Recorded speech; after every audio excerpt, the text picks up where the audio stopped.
The fans can really relate to the four-wheel drive pulling trucks. These tenacious pulling machines, especially the Superstocks, are basically street trucks. Tonight we join the action in progress with Brian Johns holding a secure lead with a fantastic pull of 212.38. Next up is the queen of the 4x4s, Susan Dutton. Susan Dutton will be doing the driving of the '84 Chevy, appropriately named Against All Odds. She was a TNT Summer National Class Champion. She's definitely capable of putting the wind down. All the young ladies, you need to get behind her. Let her know you're out here. Mr. Recycle going out under the hook. Against All Odds. Wheatland, Indiana, getting ready to take a shot. Susan Dutton, ladies and gentlemen.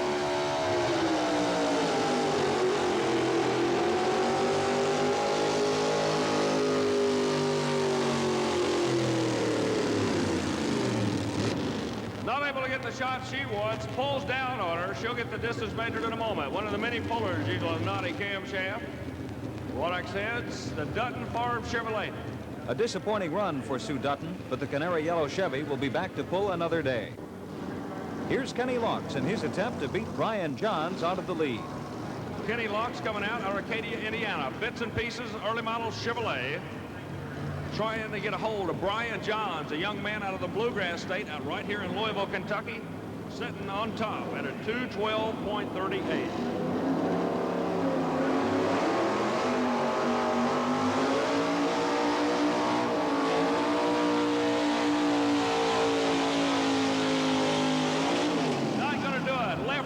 Breakage as sparks start to come out of the left front of the engine. Trouble for Kenny Locks. Looks like Bits and Pieces is in Bits and Pieces. These 4x4s really dig in and pull for all they're worth. Next up, Whiplash and Jim McGlone. Well, one tough cookie on the starting line now, ladies and gentlemen. Here's Jimmy McGlone out of Harrodsburg, Kentucky. He had to be a reader of Pulling Power magazine. About a year or so ago, they had a real nice article on the truck known as Whiplash. Whiplash, Harrisburg, Kentucky. Jim McGlone coming out.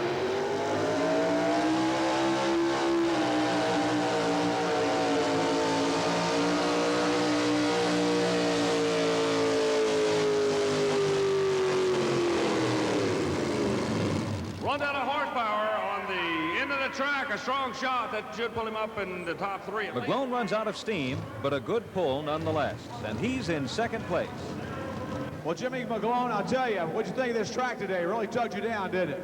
Yeah, it sure did. I come out real hard, or thought I did. I think I should have come out a little harder, but about halfway up the track, it grabbed a hold of me, and it's about all I could do. It just choked it plumb out.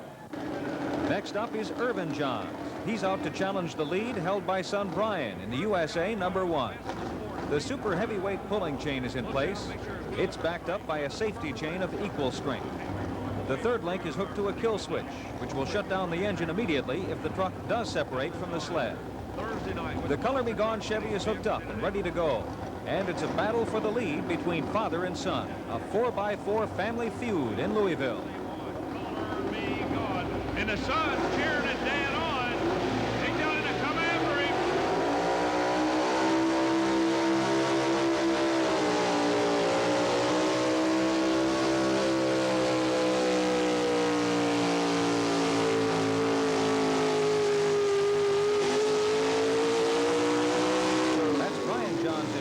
Sidelines cheering his dad on, and he's done it. Dad has taken the lead. People, you're #1 right now.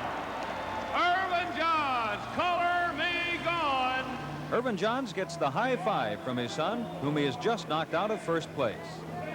Well, Irvin Johns, you told me a while ago, I said to you, why did you go to the right side of your track? You said, oh, because the sled was already there. Man, you made a whale of a shot. I had a little luck. You really used that clutch out in the starting line, didn't you? Yeah, I got her rolling good. You did. You got her rolling, and when you came on like a bear, you see your son pulling for you over here? Yes, I did. I pulled for him, too. Well, I know you did. Congratulations. We'll let you know what that distance is, but it looks pretty good at #1 for me. Thank you. I hope so. Rex Waymeyer and the Blue Streak have their work cut out for them. Irvin Johns made a run that'll be tough to beat. Rex Waymeyer will be coming out of Alexandria, Indiana. The Blue Streak, name of the vehicle. It's a Chevrolet. Ford on top. How about a Chevrolet, people? You got to let that Ford stay there. We're going to find out in just a minute. The As a matter of fact, there's no more Fords in the field. The Chevrolets are going to have to go after that one bad Ford right now for the rest of the time.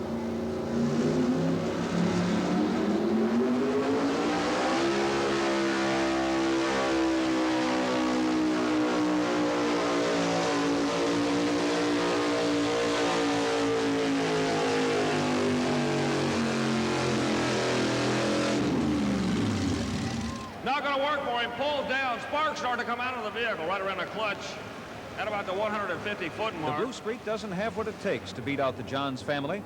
Irvin and son Brian hold on to first and second place. Here's Aaron Mobley backing in to take his best shot. Business at hand. They call it the Mad Dog Chevrolet, ladies and gentlemen. He's out of Harrodsburg, Kentucky. How about it? Anybody here from the Harrodsburg area? Aaron Mobley going to do his thing. Beautiful truck, late model Chevy.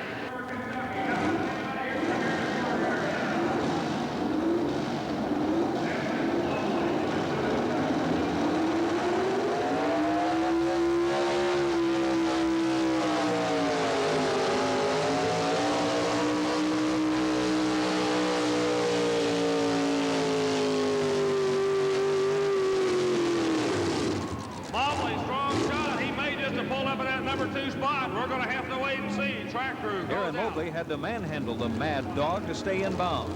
His run is good enough, though, for third place. Well, Aaron Mobley, I'll tell you, a real nice pull here this afternoon. You went into third place at 2:04.03. I tell you what, the track is about as good a track as I've ever been on in my life. Well, I know we do a lot of pulls down south, and I know in Roanoke a couple of weeks ago, or over there in the east, I should say, when we went to Roanoke, it was a little bit dusty there. You guys really did a lot of wheel spin there. You don't get any here. I tell you what, the old truck, it just vibrated and everything, but it done pretty good. And you just ran out of motor there at the last minute, did you? That's right. When you get down here, we're geared a little bit too high, I think. Here's Buddy Jean in Nightlight. He's got a tough row to hoe, but he's determined to be the Chevy spoiler. This will be the final shot for the Chevrolet camp, ladies and gentlemen. The only one left is a GMC out of Fountain Run, Kentucky, the Bluegrass Shaker, Mr. Bobby Sproul. Chevrolet people going forward, hunting right now. Final shot.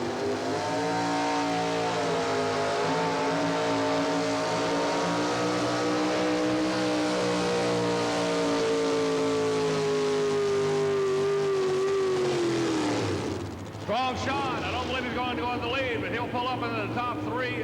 It's looking like. A good run for Buddy Jean. The track is really grabbing tonight, and these 4x4s are digging with everything they've got. We've got one more puller with a chance to upset the Johns board. Right now, final shot. Currently on top, Kohler be gone forward. Sitting number 2, the USA 1 Chevrolet. Number 3, the Mad Dog. Father and son currently at the number 1 and 2 position. This is the only guy that can take it away from him.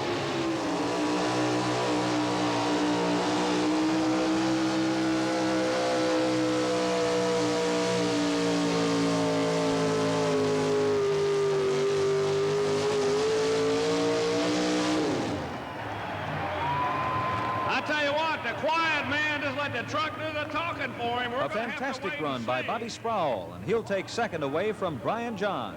But Irvin Johns finishes number 1.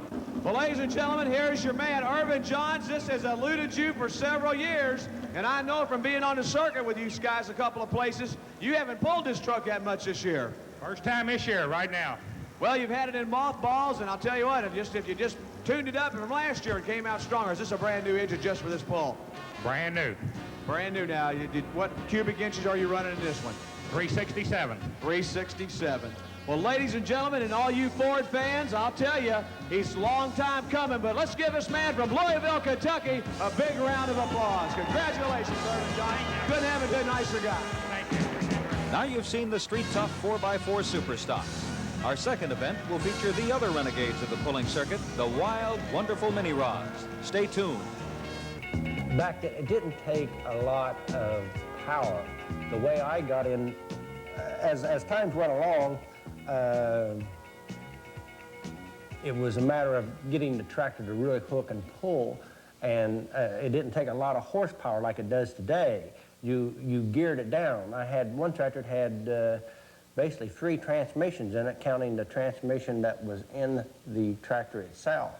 And you did all this to get your gear just right and to use that power, regardless if the motor smoked, If it was a V8, if it hit on 6, you was in pretty good shape, you know. This is the starting of it. I got my big kickoff at Bowling Green.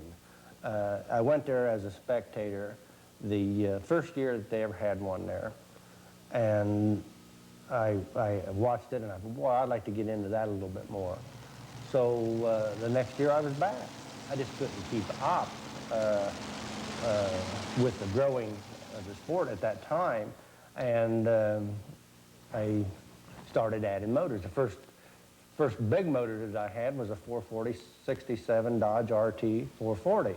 And it was one I had in my wife's car at the year. The car was only a couple years old. And I took that motor out and put it in my first pulling tractor, a motor that was worth a little bit more than just a $100 motor from a junkyard. You see what I'm saying?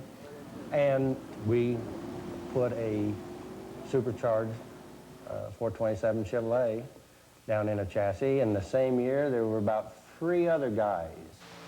And the next year, my land, everybody and their brother had one, the same like, you know. And that was a whole new ball game. Competition is the name of the game in pulling, and nowhere is the competition more serious than in the super modified two-wheel drive class. This class attracts a lot of new ideas and innovations. And one truck on the cutting edge of the sport is the class leader, an S10 Chevy called Spike. On Team Spike, Mark Hare, only 26 years old, but already in his 10th year of pulling, does the driving. Vehicle owners Bill and Mark Humphrey built this and many other two-wheelers. Spike clings to a 4-point lead over 1987 winter champion Jim Lyons and the Stitches GMC. Mike Stowe's Aries-powered Bad Dog is 3rd. Ken Lamont, winter and summer champion in 1986, has been making up ground but is still in 4th place. Leo Kay's Driller Corvette Funny Car is 5th. 3 major indoor events highlight the Redman TNT pulling calendar this fall. The Omni in Atlanta, Georgia, Freedom Hall in Louisville, Kentucky, and the Hoosier Dome in Indianapolis, Indiana.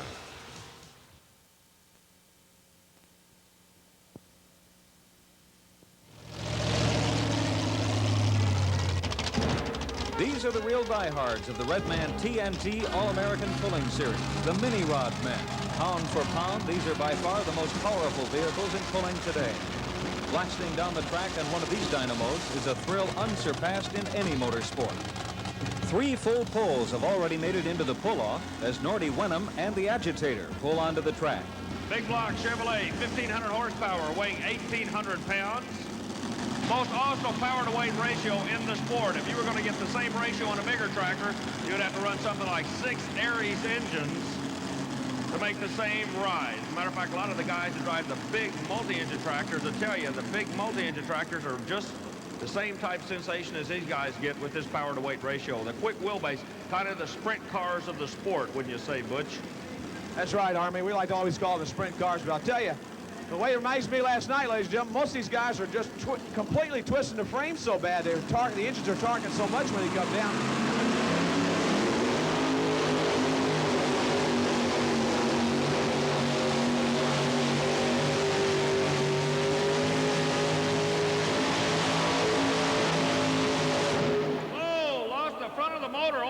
Coming out violently. They might watch out. A little bit of alcohol might, no problem. I thought we might have a little bit of a fire. The track crew immediately goes out. Give that man a round of applause. He flat took a ride for you. Super job, the Agitator, ladies and gentlemen. 2nd place finish last year. He wants to get back into the pull-off this year. Out of Wisconsin, Nordy Wenham. Next up, Ken Wright in Fantasy They 2. only get 1 hook. They call this a kamikaze event because you only got 1 shot at it. You got to either take it out or put it back in the box and take it home. This gentleman out of Iowa, Fantasy 2, the name of it, had a 3rd place finish in the class last year.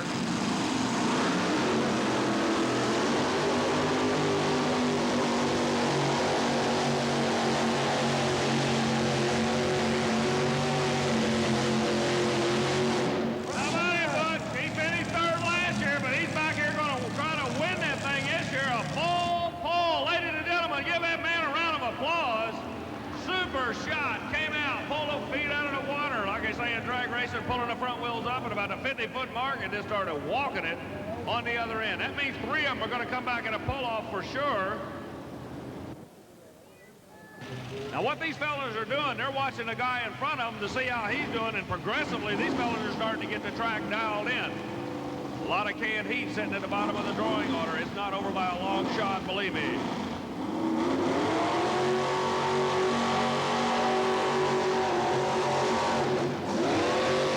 Not going to work. Had it back out of the throttle. Blew the right front wheel out when he came down. A wild ride for Terry Dabrowski. All that power in such a small package can be hard to handle. Well, Terry, you were just a little bit light on the nose. I think you figured that right after you left the starting line. Yeah, just a little bit light up there. Couldn't control it, that's all. Well, did you change your weights before you came in here this afternoon, or did you go with the first premonition you had? I put more on, but I didn't put enough more in the front. The field for the pull-off is set. Horst, Gunther, Wright, and Hoffman. All four scored full pulls on their first trip down the track. Now more weight is being added to the sled, and we'll see who has the toughest mini rod in Louisville. Remember, these little guys are powered by the same areas and Rodex the big boys run. Pennsylvania's Dennis Horst is the first on the line, behind the wheel of the Red Fox. First one comes out. Horst out of Chambersburg, Pennsylvania, homemade vehicle. How many people think this tractor's going to win it? Let's get down one-on-one. How many people think this boy can win this thing? Okay, let's find out in just a minute. He says they're right in the middle of the track.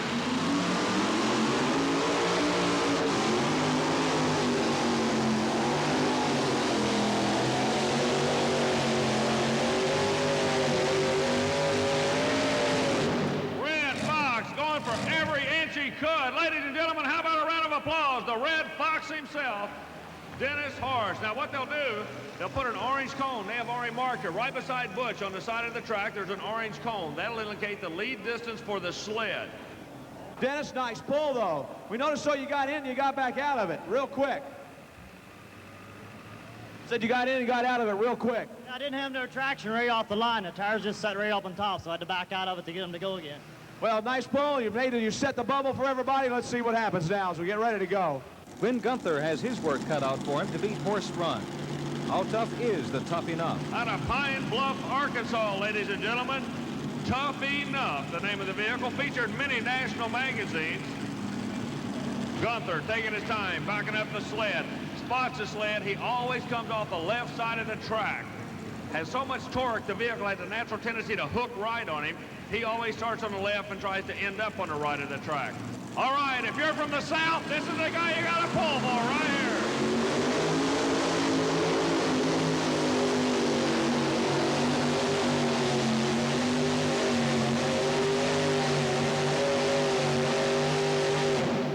Gunther looked over at the marker on the left side of the track when it started to pull down on him. From the announcer's viewpoint, I cannot see how close he is. They did mark the lead distance. Butch has given me about 3 or 4 inches here. And it goes right out. Let's give Glenn Gunther a round of applause, ladies and gentlemen. Tough Enough out of Pine Bluff, Arkansas. Well, Glenn, you take over number 1 there. That was an excellent shot. How did it feel to you on that one? Oh, I feel real good. If it can hold up.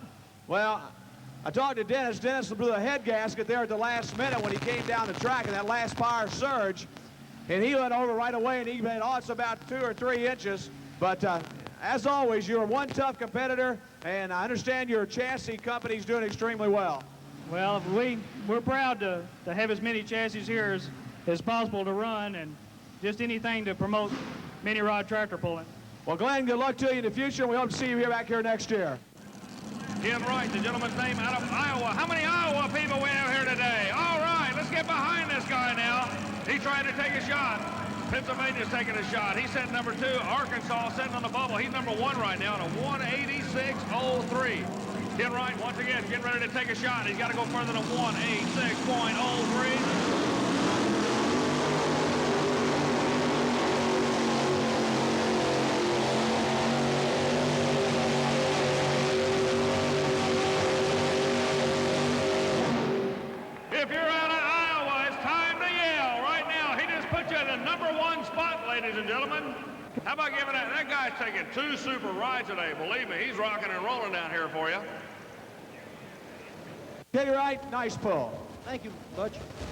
I'll tell you what, I know you came loaded for bear. You were third here last year, and I know you're going after all the marbles. You got one more to sit here and watch come down the track now. Yeah, we've been pulling here for about 8 or 9 years now, and we've been shooting for this top spot, and we just hope we'll be lucky enough to get it here today. He's going to pull the trigger on both barrels. He's got nothing to lose. He's got everything to win. RPM come up.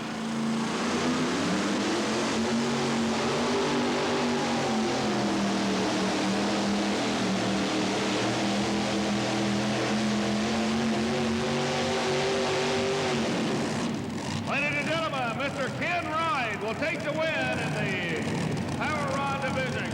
A good effort, but Ronnie Hoffman doesn't have the distance to knock off Ken Wright's fantastic run in the Fantasy 2. Well, Ken Wright, I'll tell you what. I wish I could have had a picture on the expression of your face a few minutes ago when you watched Johnson make, when Ronnie made that last shot there. Yeah, we've been coming here for several years. We've been shooting for this #1 spot. Last year we were third. Year before we were second. We've been looking for this #1 spot, and it does feel good. Well, we're very, very proud of you. That's where you're top 3 the way you've been coming on there. You've been shooting for it. You've been searching. You've been hungry. Finally, you got it. Thank you. And I'd like to take this time to thank the people at ICI and Redman and all the people associated with this poll. We enjoy coming to it every year. Thank you. Ladies and gentlemen, out of Iowa, let's give Kenny a nice round of applause. Ken Wright, your winner here this afternoon. Wild Blue. Greg Cook, Mount Airy, North Carolina, known by the name of Wild Blue. He's your defending summer points champion on the TNT Redman All-American Pulling Series. Draws the #1 spot. A lot of people do not like it. He will have to pull and kind of be the guinea pig for the event. He comes out, backing down, spotting the sled a little bit off left center of the track.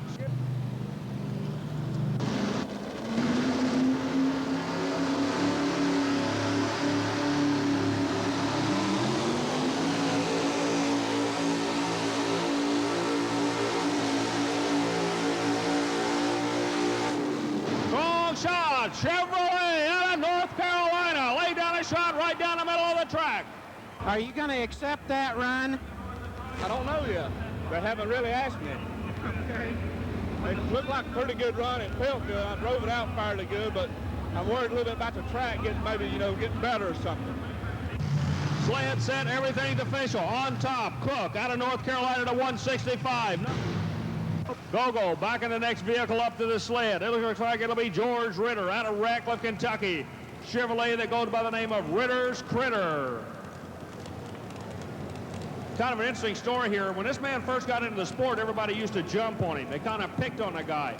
But he believed in what he was doing. He stayed after it. Last year, as a matter of fact, a year ago last weekend, won one of the most prestigious indoor pulls in America, the National Farm Machinery Show in Louisville, Kentucky. And very proudly displays the win on the side of the build, the side of the truck.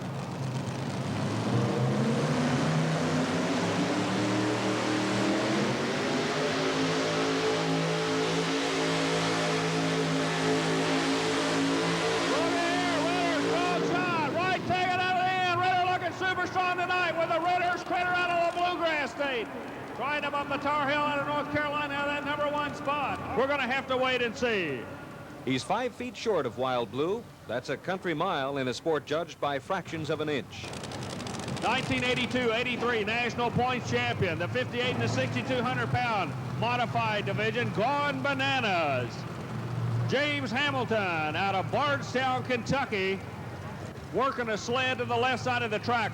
Every truck up moves it about a foot or a foot and a half now over to the left side of the track.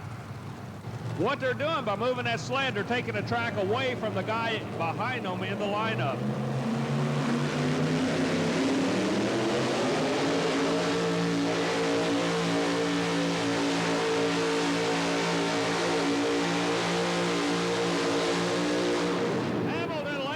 Shot, horsepower definitely there. The track's holding it. Jimmy, you took the left side of the track. Any particular reason for that? Yeah, I know I've taken the wrong side because I could feel myself coming down on it. I should have stayed right in the middle. Your bio says that you've got 575 cubic inches. I've heard a rumor that that might be a little bit underestimated. It's way underestimated. That's all I'm going to say about the inches. Okay. Super Thing out of Taft, Virginia, ladies and gentlemen, coming around. Terry Davis doing the driving. First opportunity I've had to see the vehicle on the Redman All-American Tour. We're glad to have him with us. Now this truck is working its way back to the middle of the track. They've taken the sled as far to the left as they want. Now they're going to start working it back to the right. Right now the work cut out for him. He's got a bump off Wild Blue out of North Carolina on top at a 165.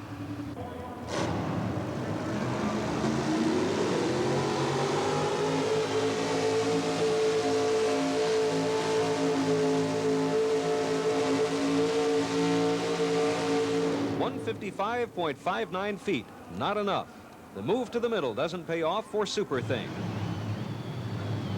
How about it, Ford people? It's time to make some noise. Here we go. Charles Hamilton out of Bardstown, Kentucky, Rolling Thunder. He's got a brother currently sitting in the number 2 spot. That's James at a 160.53 with a Chevrolet. Would love nothing better than to put this Chevrolet away with the Ford. Next up, Rolling Thunder, the first Ford of the evening. Hamilton checking the gauges, making sure everything's okay.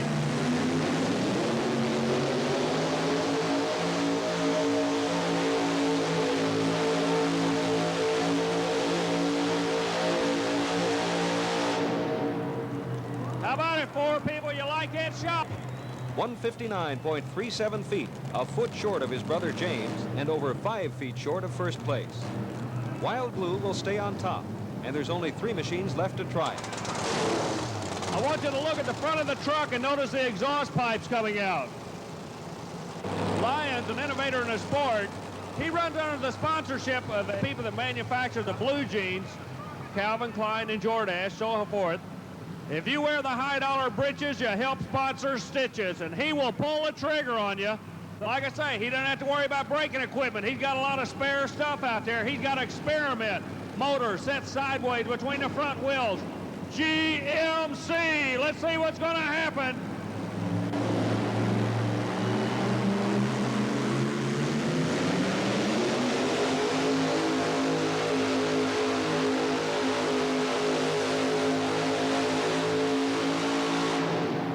It's close, but close doesn't count in the pulling game. Jim has missed first place by just a little more than an inch. Oh, you just pulled into the lead or very nearly to it. It looks like it worked for you tonight. 10-4, it did. It felt real good. Is this a power track tonight or a driver's track? It's a lot more in the driver than it is power. Goes to the number 2 spot. The man in front of him's at a 165.51, 11/100ths of a foot. Getting tight in Birmingham, Alabama. The crowd pleaser. Now this guy can go to a funeral home and have a good time.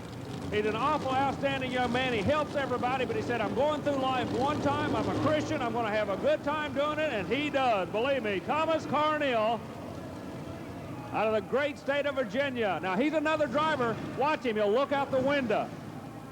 Started driving very young. He looks out the left window.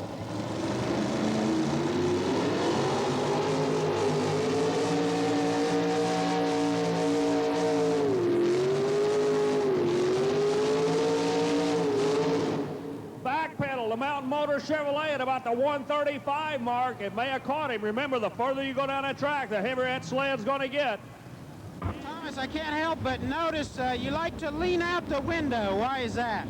I like to watch the front wheel to try to, watch and tell when the truck hooks, and then you know when to add more power. But the motor's not running good enough for me to really be looking at anything. It's just more or less habit right now. As defending points champion, does it give the other people more incentive to go out and try to beat you? Yeah, I'm sure it does. A lot of them try to follow and do the things that I do, but sometimes it works and sometimes it doesn't. It's just a draw's got a lot to do with it a lot of times. Okay, thanks. The next up is Scott Johnson in the Oklahoma Showdown.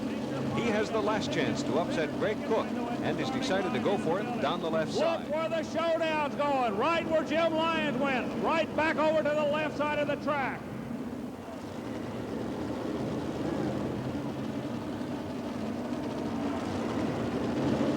How about my Chevrolet people here? He looks awful good for you. Driver looking down, checking everything out. Starting line crew checks, pull the slack out of the chain. RPM's getting ready, checking all the gauges, looks down. Now he comes up. Chevrolet people, the Oklahoma Showdown. Scott Johnson taking a shot.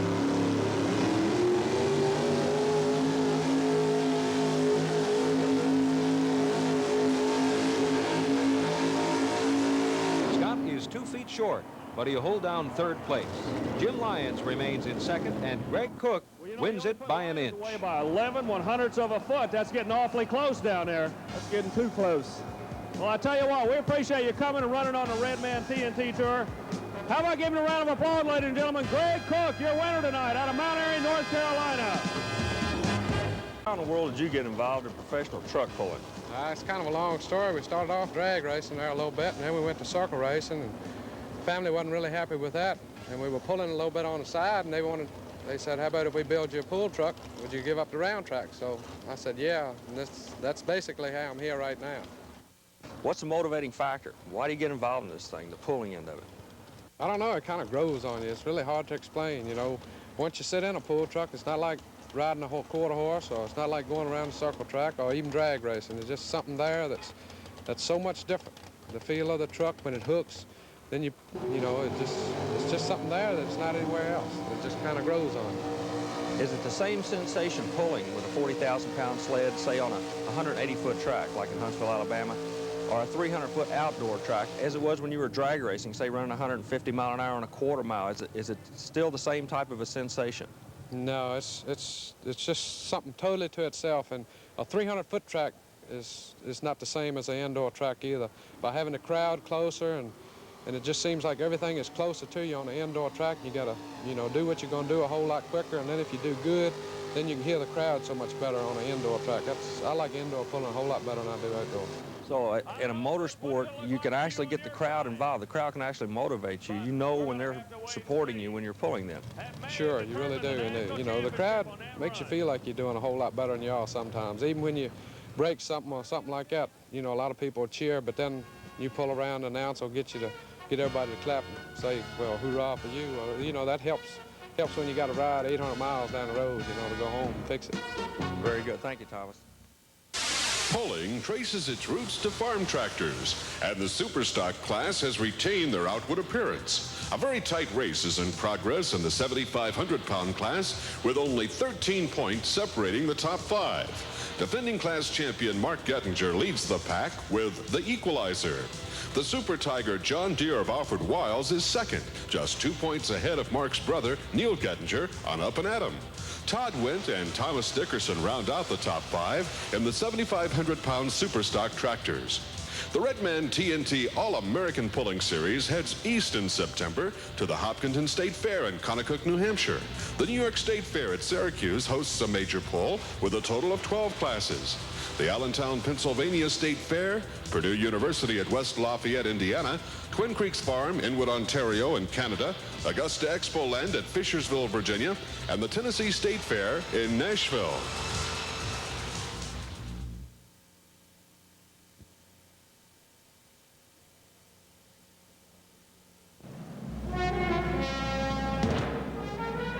We're back in Birmingham for the big 7200 modified tractors. These are the multi-engine pulling rails that have revolutionized the sport with their awesome displays of power. First up is the General, with pulling veteran Garner Stone at the wheel. On the first pull of every event, the weight of the sled is judged by the officials.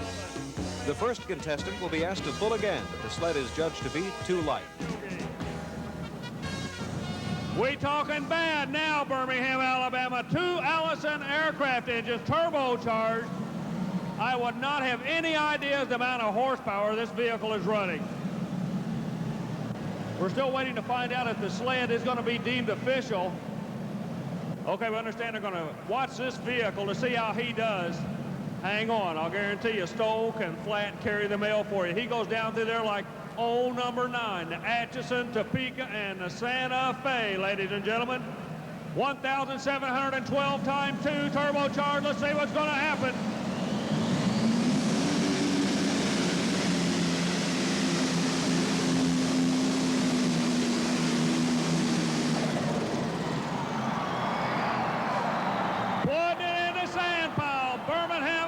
Alabama. The general made it look too easy, and they're reweighting the sled. Garner Stone will have to make another run. The weight's going in the sled, trying to pull it down. Stowe showing they can run with it. In the class, we've got Carlton out of Virginia. He runs 3 Chevrolets. Sullivan, he's out of Warsaw, Kentucky, the Kentuckian. He runs 3 Roducks. Fred Freeman, Fast Freddy, out of Wadesville, Indiana, the mean mistreater. He runs 3 Chevrolets.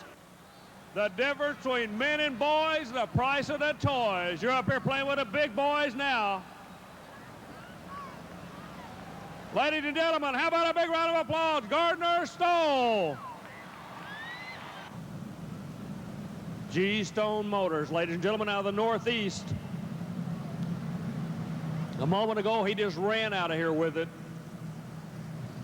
Watch the front end. It'll set up. When it starts to set up and start to shimmy a little bit, that'll mean he's got a shot going for him. Tremendous amount of engineering involved in this vehicle to get all the engines coordinated, the transfer cases, everything. Hold on, crew member going down the track. Let's see what's going to happen. Stone looking down, checking everything out. Green flag. You got a camera. Get it ready. It's going to be a shot.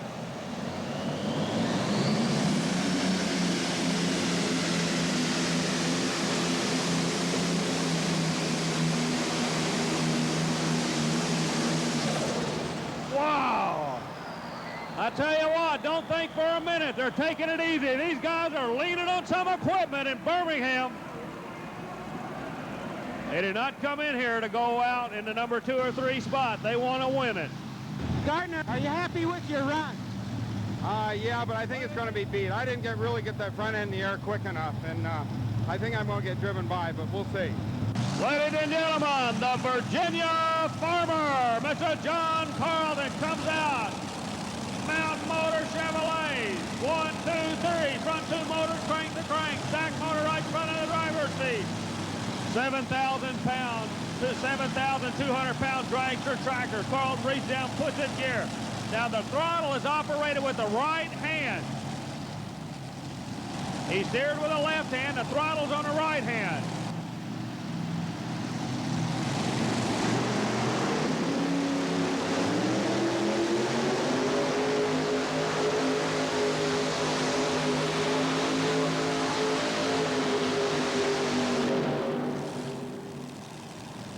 Virginia Farmer takes a shot. Stone will stay on top. You're seeing the best there is in the sport, believe me.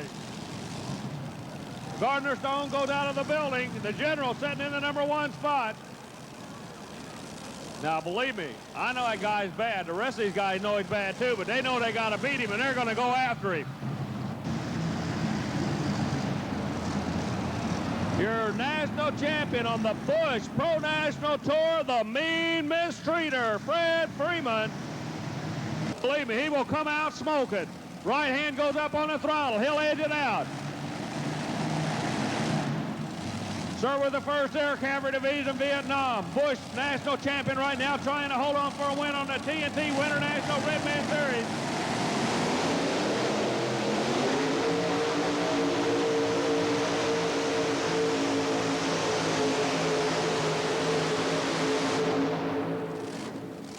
Not going to do it. Way too much throttle, too early. Freeman knew it.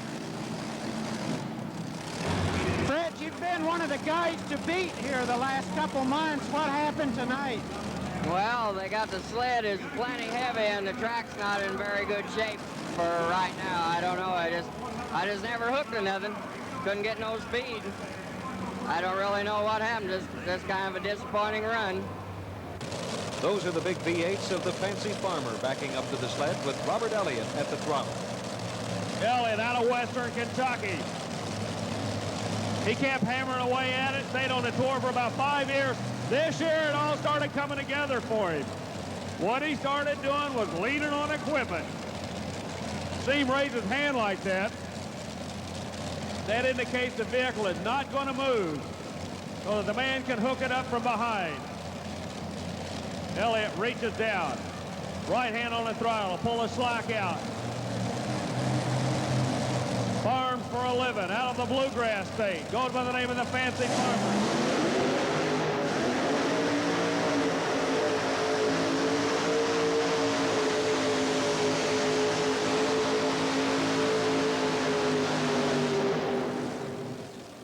Not going to work for Elliott. Bob, you really nailed it in the hole, but you still didn't get a hold of the track. What is it going to take here? Well, I probably had too much weight on the front. I thought he would hook up when I got the oars up. I nailed it and backed off, got back in it, but it didn't work tonight, so I know tomorrow night I'll probably be running less weight on the front. All right, here comes the Kentuckian. There you go. Only man to ever win the class at the National Farm Machinery Show in Louisville, Kentucky. In Warsaw, Kentucky, they close that town down 2 nights a year. One of them is Christmas Eve, and the other one is the night of the National Farm Machinery Show in Louisville. Brand new tractor. Let's see what's going to happen with him. Wayne Sullivan, Warsaw, Kentucky.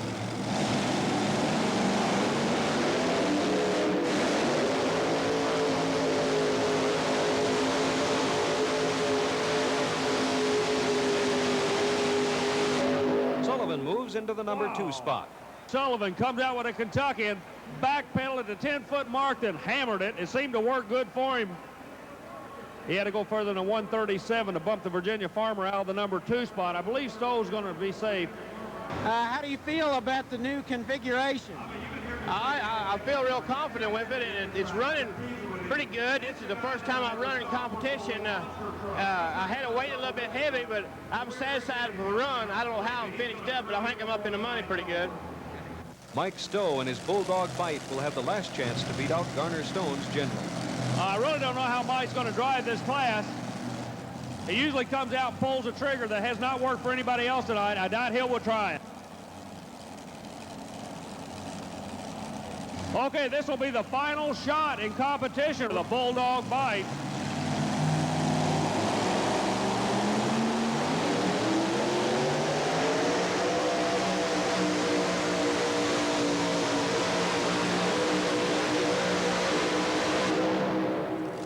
Not going to work. Gardner Stone will take the win. Ladies and gentlemen, I appreciate if you look down here right now. The gentleman, come here, Gardner. Gentleman that won that awesome dragster class, Mr. Gardner Stone. How about giving him a round of applause? They call him the General. Garner Stone, the master of the Allisons, wins it all with an intimidating display of power.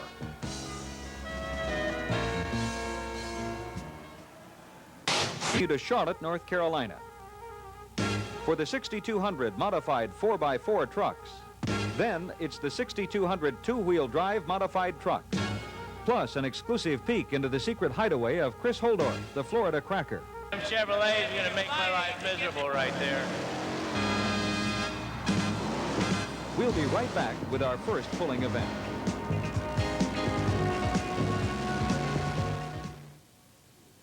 TNT's World of Power roars into your living room with explosive home video action. It's the stars of the Redman TNT All-American Pulling Series, plus the country's hottest and meanest car-crushing monster trucks, and the grime and glory of mud racing, all on one VHS video cassette. Send check or money order for $24.95 to this address, or charge it to your Visa or MasterCard by calling 1-800-227-3167.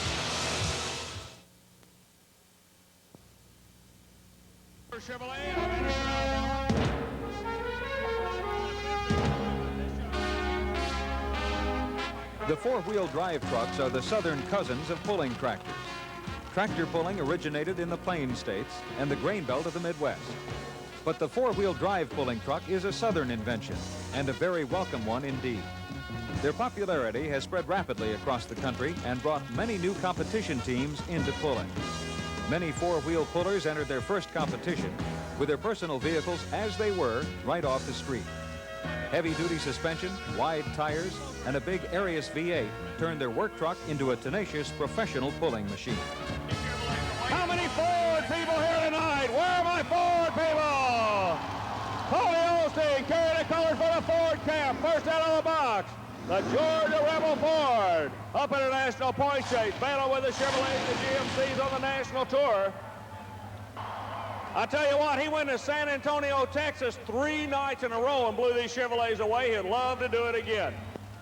All right, Ford people, green flag out for him. Let's see what's going to happen. Up on the RPM, going to the middle of the track.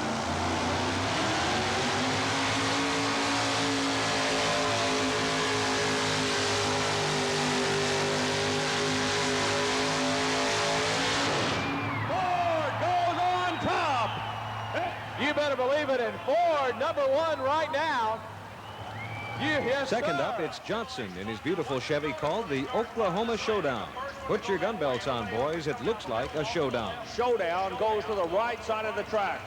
One brother doing the driving, other brother walking the end of the track right now. It's up to the brother doing the driving. Oklahoma Showdown comes up. RPM. How about a Chevrolet, people? You want to go forward, hun, right now. This is the guy that can do it for you.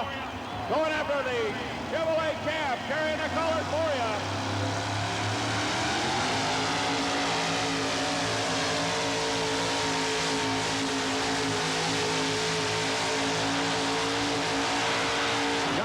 Looks good. Chevrolet! Looks like he goes ahead of the pile. The Yellow Rose of Texas. Manuel Moreno, Seguin, Texas, and his potent 85 Chevy, the Yellow Rose of Texas. He's spotting the sled in the middle of the track. He was working a little bit off to the left. Now he goes to the middle. Chevrolet people got to be feeling good right now. Let's see what's going to happen. He may wind up 1 and 2 after this shot. We got to wait and see.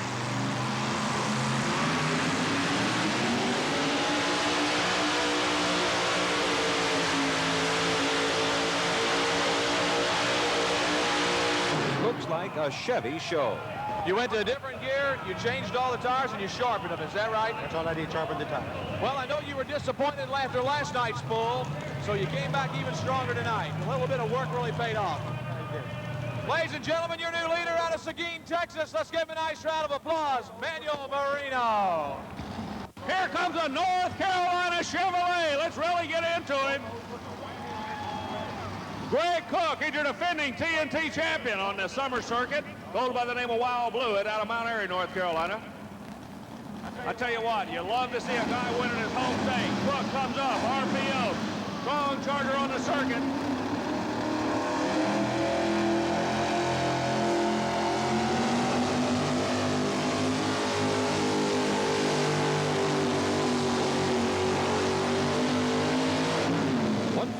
.28 feet for the defending TNT Summer Circuit champion. Tar Heel Greg Cook with Wild Blue moves into first place. Night. I know you're really pleased with that pull. It looked a whole lot better. It felt a whole lot better than it did last night. Well, is there anything you'd like to say to all your fans here in North Carolina? I'd just like to say thanks to everybody. Ladies and gentlemen, what more can be said? Here's your new leader right here out of Mount Airy, North Carolina. Let's give Greg Cook a nice round of applause. Way to go, Greg. Out of Toronto, Canada, ladies and gentlemen, a Chevrolet. They go by the name of the Canadian Warrior, 1984 and 85, Puller of the Year in the state of New York City. We're kind of an interesting story here. During the summer months, if you look on the door, you can see the name Connie. That's his daughter. She's a college student. During the summer months, she drives a truck. On the winter, starting in September through May, Dad does the driving. Summer months, she picks up and does the driving. A Jim Lyons prepared big block Chevrolet engine out of Toronto, Canada that goes by the name of the Canadian Warrior.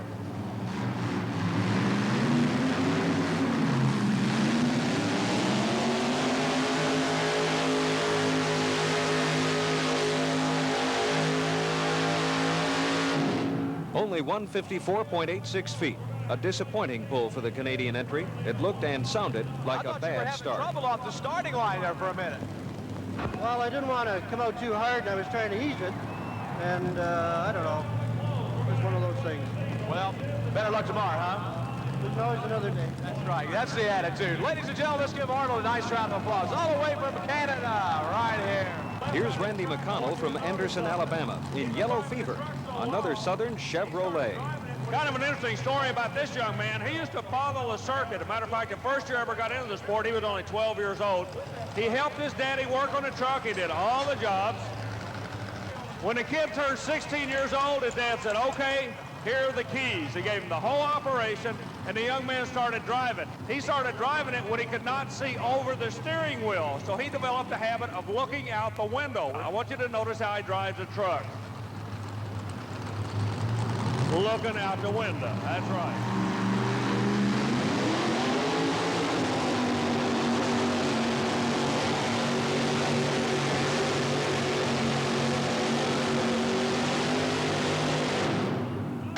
Not going to work for McCall, a motor breaking up on him just a little bit. How about you Chevrolet people giving him a round of applause, though? Comes up from Alabama.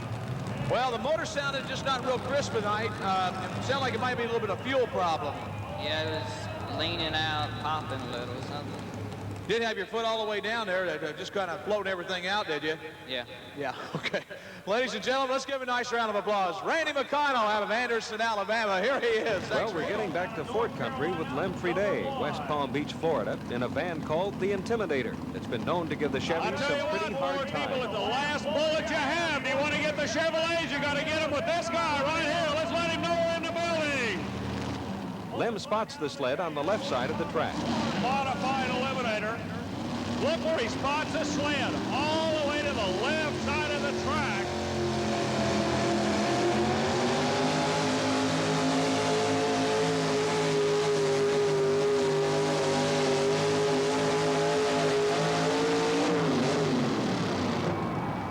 What do you say, Ford people? Did he do it for you? 159.97 feet.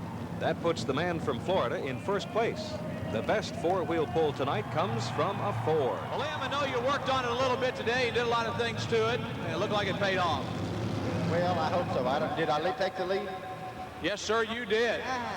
That makes you happy, huh? Oh, yeah, Fords aren't too bad. Well, I tell you what, you know, you made an interesting comment in the pits today. Everybody likes to see this band. Well, I sure hope so, because we worked hard on it. Well, it's a nice-looking piece. Congratulations. By the way, TNT is the best people in the world to pull for. Next man up, a Chevrolet. Now, Chevrolet people, don't give up. Out of the Lone Star State of Texas, a yellow 55 Chevy backs to the sled, the Hunter brother pulling team.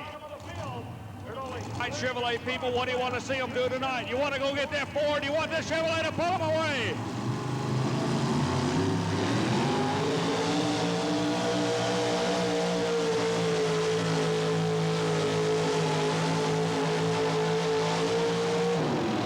Full pull. Chevrolet! The Hunter brother pulling team, a full pull. It's official. They're your new leader. Well, Mike Hunter, I'll tell you what, this is getting to be a habit with this truck. Oh, it's about time. We've been really having a lot of trouble lately. Terry's the last chance to beat the Ford. Terry Davis doing the driving.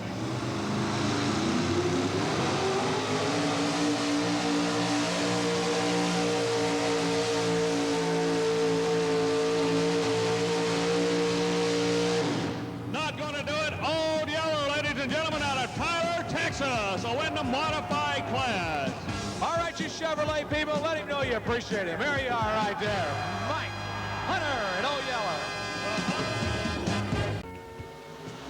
Chris Holdorf, Winter Park, Florida. A man who knows what he wants, where he wants it, and how, as long as it's got Ford on it. Well, I'm away from home probably 40 weeks out of the year, so I try and be as comfortable as possible. Come on, I'll show you. Well, this is the Gators den in here. I tried to outfit us as good as I could, try to be as comfortable as I possibly can, never being home. Here we are. This is where I live, folks. This little baby here will sleep 6, comfortably, I might add. Have a double bed here, have 4 bunks up there, full bathroom and shower, microwave, coffee maker. I've tried to think of everything. If anybody comes up with something I forgot, write me a letter and I'll add it. We have our VCR under there so we can watch the films. You know, this is paradise as far as I'm concerned. Once I'm in here, shut out the outside world. Have a nice little heater there, which I need when I leave Florida because I'm very thin-blooded. Well, you've seen where I live. That's where I go to relax. When I come out that door, it's a whole nother world. I've got to mess with these people. There's a strict competition. I don't like them. They don't like me. Maybe because I win, maybe because I'm obnoxious. I don't care. I'm here to do a job, and that's come in first place. I'm a poor sport when I lose. I don't care. I'm here to win. But right now, folks, we're out here to entertain you, and we'd like you to show your support by just coming on down here and yelling for the Fords. Thank you. The first two-wheel drive trucks were custom built for pulling. This class has remained true to its street truck predecessor, in that the bodies have to remain stock. Now that fiberglass car bodies are being used, the variety of body styles in this division has grown enormously. The two-wheel drive trucks are limited to one motor, and every modification possible is made to get the most out of those big Arius V8s. These trucks literally scream down the track. And here's Holdorf, first out behind the wheel of the Irrigator Ford Aerovan.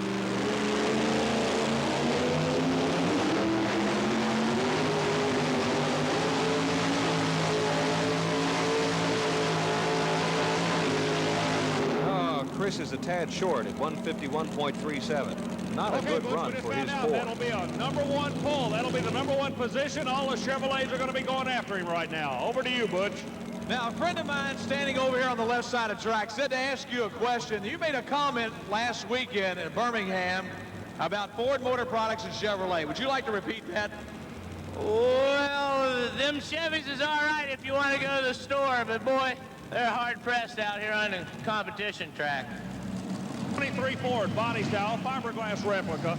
Tim Engler stretch wheelbase chassis. I don't think that Roush can convince anyone that's a real 1923 Model T, especially with a Hemi motor.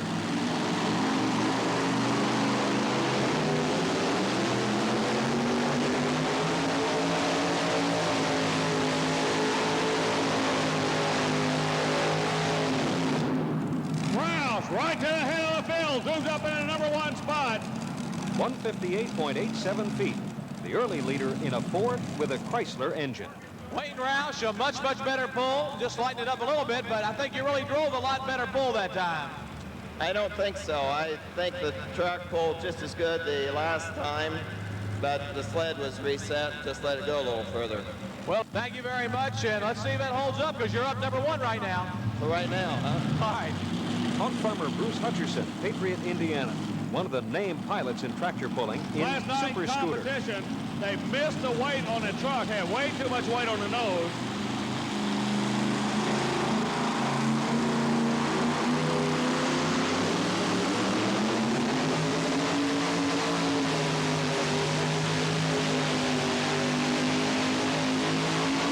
What a shot! Super Scooter taking it right down to the limit, hooking a little bit to the left.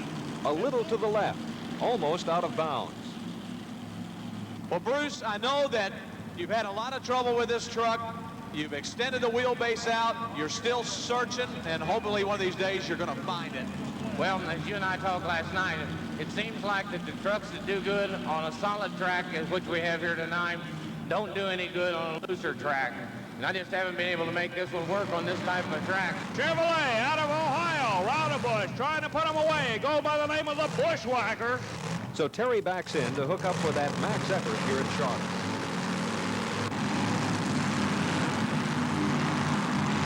Word has it he's been experimenting with a few things, and this will be the moment of truth for whatever new combination he's come up with underneath that slick-looking two-wheeler Chevrolet.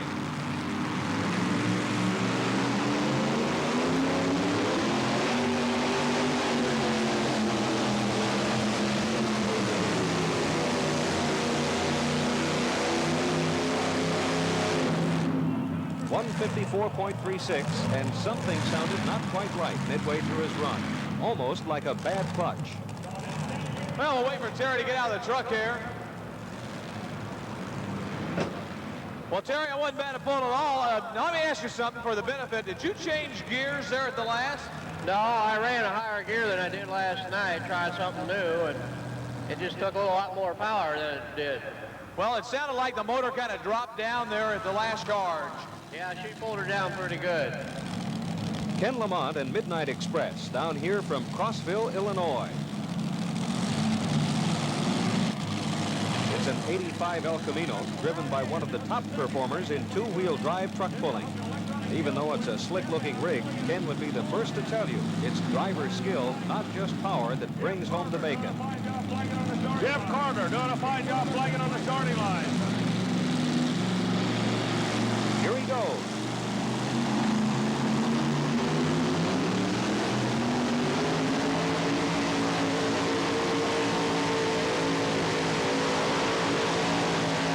Lamont goes #1 with a Chevrolet, the Midnight Express.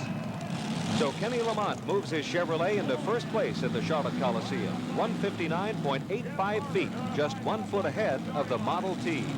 Money car style chassis, the whole 9 yards, Mr. Ken Lamont. Well, Ken Lamont, I tell you what, you knew that was a good one, didn't you? Well, a lot better than last night. I don't know. After the last few runs I've had, I had to go back to thinking about a lot of things, and that might not be the winning pull, but it's a whole lot better than last night. Now the tension's climbing.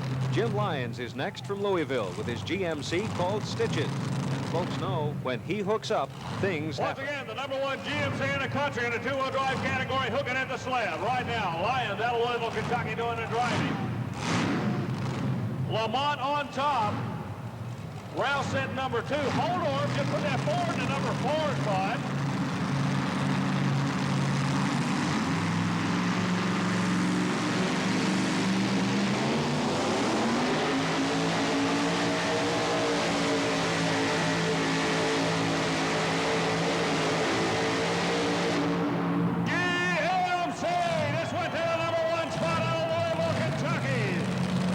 Jim takes first place by almost 3 Jim, feet. you went up #1.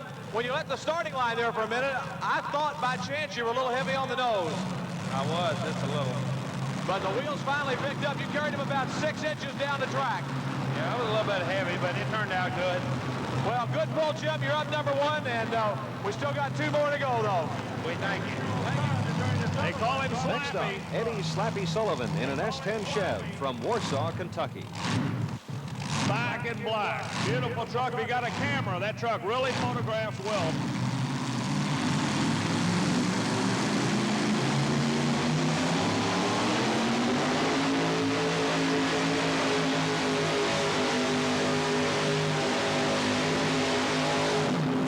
Not going to work for Sullivan. Lyons to stay on top of the GMC. Lamont #2 in a Chevrolet. Rouse with a Dodge to go in the #3 spot. Only 2 trucks left. And it's Chuck Johnson from Hallowell, Kansas, driving Shazam.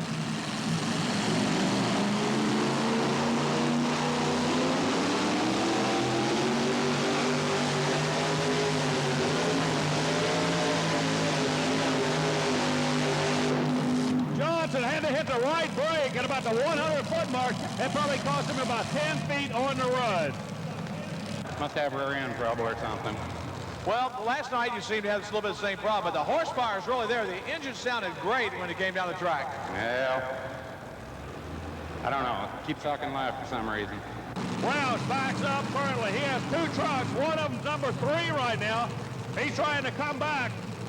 Put Lyons away. Lyons on top of the GMC. Lamont Chevrolet #2. Wayne Roush, Dublin, Ohio, now driving the little red truck. Quite a change from a Model T.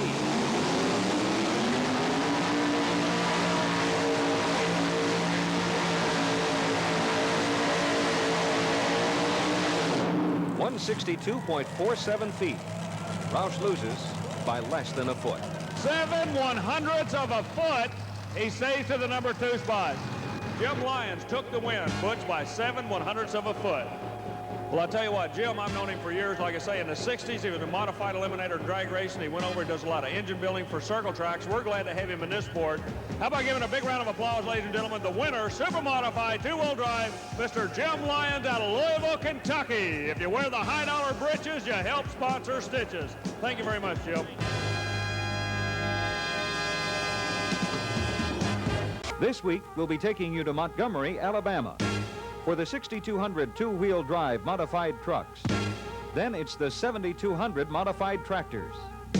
Plus an exclusive interview with Ken Lamont, the man behind the wheel of the Midnight Express.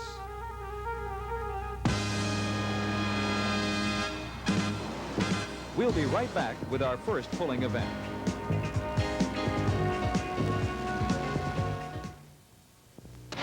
TNT's World of Power roars into your living room with explosive home video action. It's the stars of the Red Man TNT All-American Pulling Series, plus the country's hottest and meanest car-crushing monster trucks, and the grime and glory of mud racing, all on one VHS video cassette. Send check or money order for $24.95 to this address, or charge it to your Visa or MasterCard by calling 1-800-227-3167.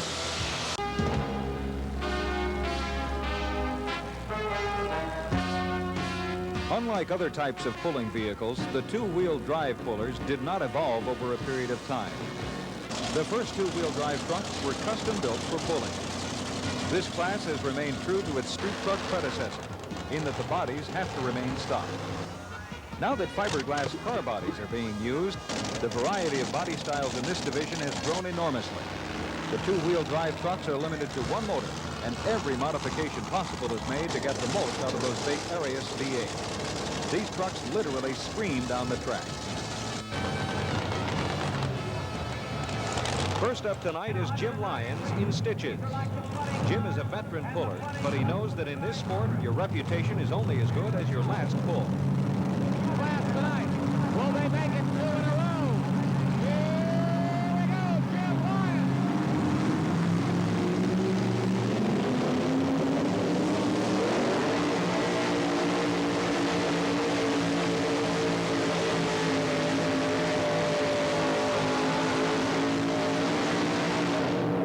An outstanding pull for Jim Lyons. He's really laid down a challenge to the rest of the field. And nobody loves a challenge better than the Florida Cracker. Chris Holdorf has a tough act to follow. He hates to be shown up, and he's determined to run his supercharged Ford out of the arena.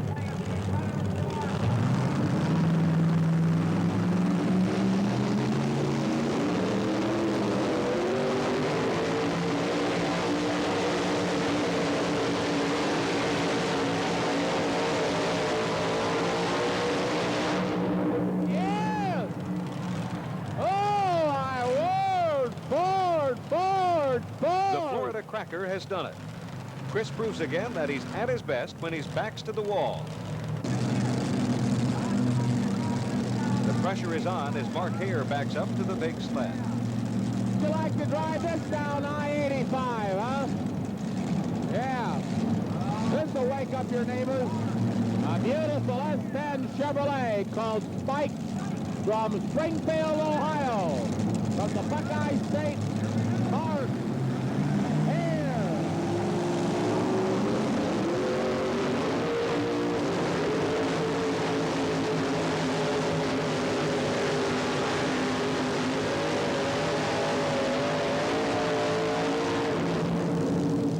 A great run. A good run for Spike. It looks like he's going to come up a little short. He's going to come up just a little short down there. 192.89 for Spike. We're really seeing some great runs tonight here in Montgomery. Here's a one-of-a-kind rig getting in place for the next run. Nick McPherson from Circleville, Ohio. This is a 1923 Model T bucket. He's running a Rodeck engine. The green light is on. Here we go. Nick McPherson.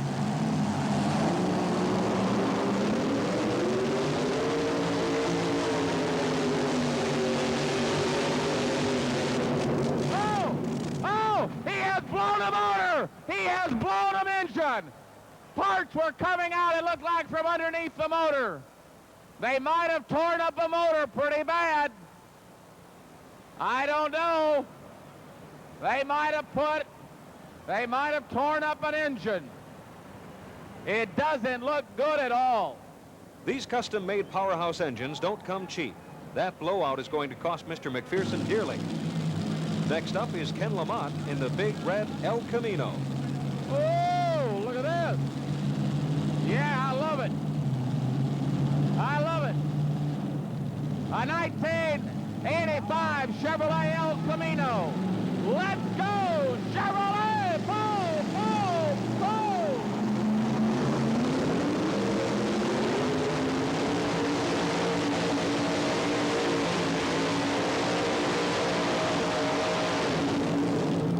The Midnight Express full pull. Ken Lamont out of Crossville, Illinois, has just taken the lead.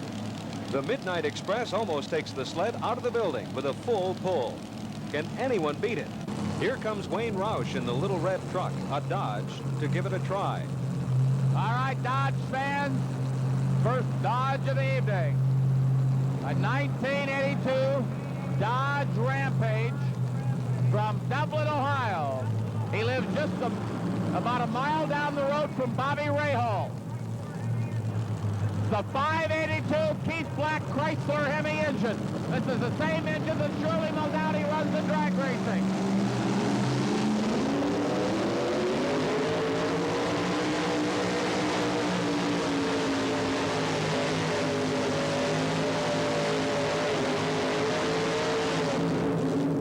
All right, it comes up a little short. A good run, but it will only win ninth place for the Little Red Dodge. Young Mark Miller from Richmond, Virginia is up, and he's spoiling for a pull-off. Hey, ladies, he's 21 and single. 21 and single from a beautiful part of America, from near Williamsburg, Virginia. Mark Miller.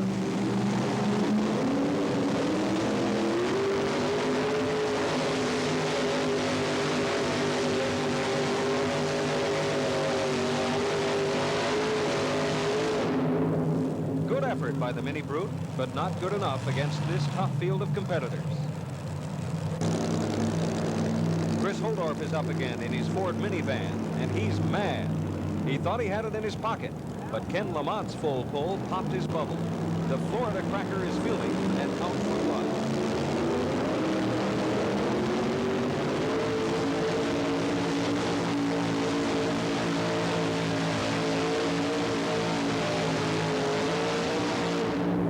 That won't do it, but Chris's first run is still holding him in second place for now. Now Richard McPherson is coming up again. He needs a full pull to keep it alive. 1984 Chevrolet. He won last night. He farms approximately 1,000 acres. Tricky Dick McPherson.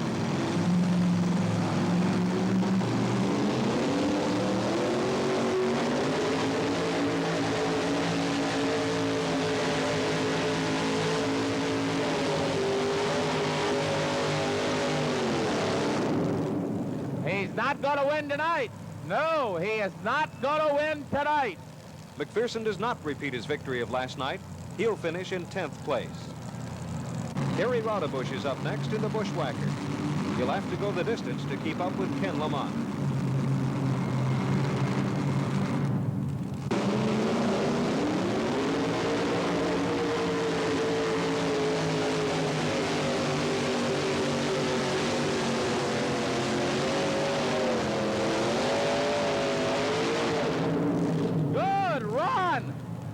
A good run for Terry Rodebush. An excellent run. That will keep the Bushwhacker in the top 4 or 5 for sure.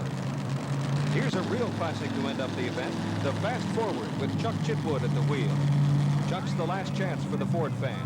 1955 Chevrolet.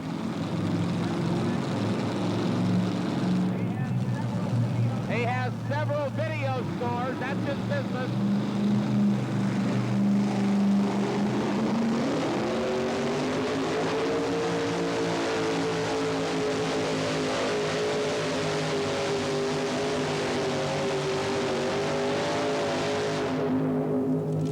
Won't do it. 5 feet short. Not quite enough to beat Lamont's full pull. Ken, you made a full pull. It's the only one in the class so far. What went right for you? Well, to tell you the truth, the truck was a little light on the front, but the way my truck's set up, with the horsepower it's got on a track like this, I can make the horsepower work. I don't really think I'll be going to. We'll be right back with more on tonight's winner, Ken Lamont, the Midnight Express.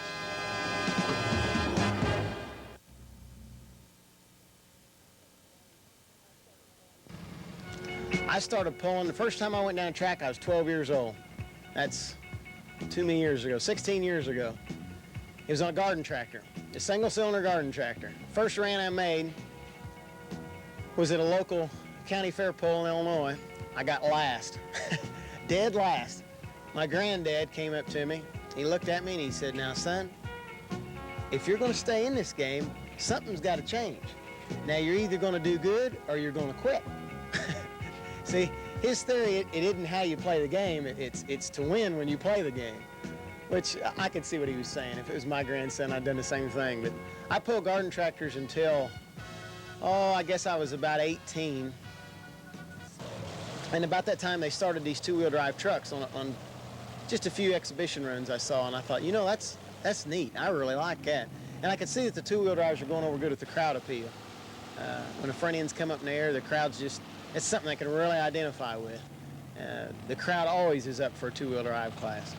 And I watched that and I thought, boy, I got to get back in this. I guess it was kind of like the alcoholic taking that first drink again. You know, I got enough smell of it that I had to get back into this game. It's tough and it's a lot of work, and sometimes I wonder why in the world I'm doing this, but if I quit, I don't know what else I'd do. I know I'd be back doing it again, so I guess I'm in it to stay. Last night I had a good run. I ran the truck a little light on the front because I thought that's what it was going to take, and I put on a real good show. Today, I hope I can do the same thing. I hope I can come back a winner again, but that's probably one of the main things about the sport. Nobody's going to win all the time. If you can't take getting beat and being on down the pack, you just well quit now, because you're not going to win all the time. No way are you going to win all the time, because when I'm out there saying that I'm going to do my best and I'm going to try and win, there's 12 other guys out there saying the same thing, and they want to try to do the same thing. Like multi-engine drag rails than farm tractors. Tubular steel frames, multiple disc slipper clutches, and the most recent advances in power components are combined in custom constructed pulling machines that generate as much as 10,000 horsepower. Up to 6 supercharged V8s or 3 V12 airplane engines, the heaviest of the 4 modified classes. First up is the General, driver Gardner Stone. Gardner is the undisputed master of the big Allison aircraft engines that power his vehicle. All right, now, ladies and gentlemen, you're looking at an engine, 2 of them that are over 40 years old. This is the legendary Allison aircraft engine. This is what Miss Budweiser runs in the unlimited hydroplane boat. Here we go, Gardner Stone from Vermont.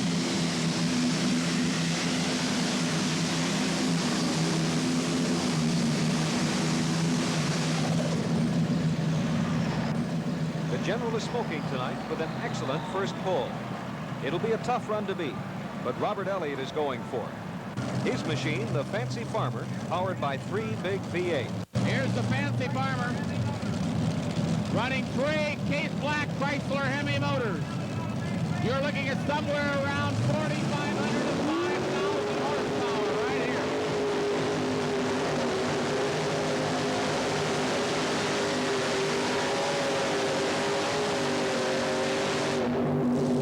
Well, he had to get on the brake. He had to get on the brake early. He was over there on the right-hand side of the track trying to bring it back over to the left. Once the front end is up, they have to steer these brutes with the brakes on the rear tire. John Carlton is backing up in the Virginia Farmer, a pulling machine with a unique configuration. The front 2 motors are hooked crank to crank. There's a clutch on engine number 2. The back motor has a clutch going down into the main drive shaft. Here again, around 4,000, 4,500 horsepower. John Carlton, hang on!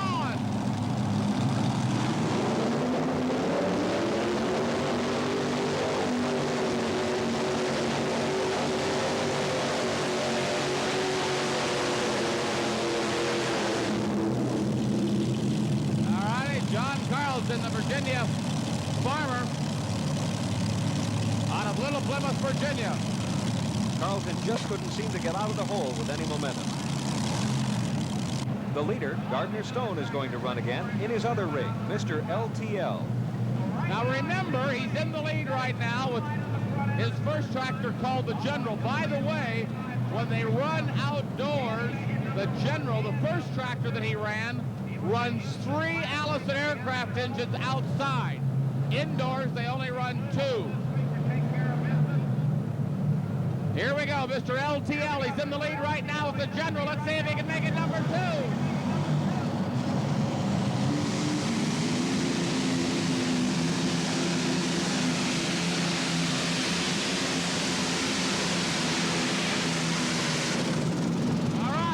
You can see that he had trouble coming off the line. He had trouble coming off the line. Those turbochargers did not engage. That's one of the problems with a turbocharged engine. Now, he can turn the tires as fast as anybody. Did you see him light up the tires once they came to life? But by that time, he had to get on the brake to keep from going out of bounds, and he had lost lots of power and had lost lots of speed. A disappointing burnout for Gardner Stone, but he still holds the lead in the general. Now it's John Heileman's turn. Big Red will have to contend with a well-worn track. Now Heileman is putting the sled way over on the left-hand side of the track. Way over right along the out-of-bounds marker. He's trying to find a firm area on the track to pull from. The track is beginning to tear up pretty good. Trying to get way over here on the left-hand side. John Heileman, he pulled in Holland in 1980. Here he goes.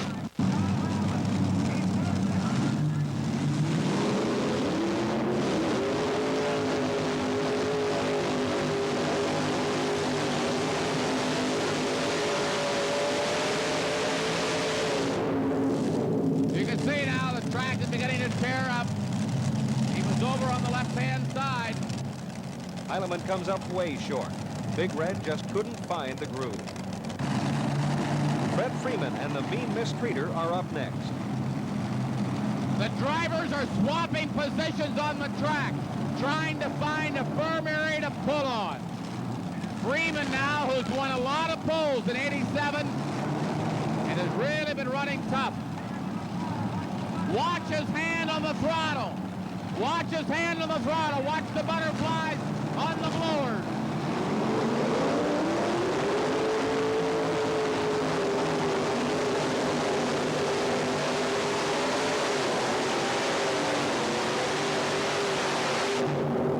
What do you think? There's your new leader. There's your new leader. The Mean Mistreater beat out the general by just under a foot, upping the ante in this game of inches. Now Bruce Hutcherson is rolling out in the beautiful Macon Bacon Special. About $175,000 to build a tractor like this.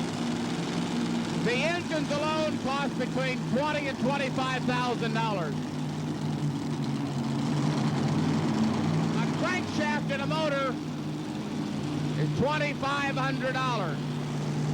The Carhartt Macon Bacon Special, Bruce Hutcherson from just southwest of Cincinnati, a beautiful little town on the Ohio River called Patriot, Indiana.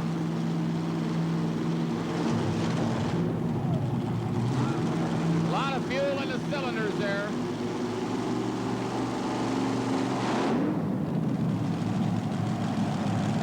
All right, hang on. He could possibly do it.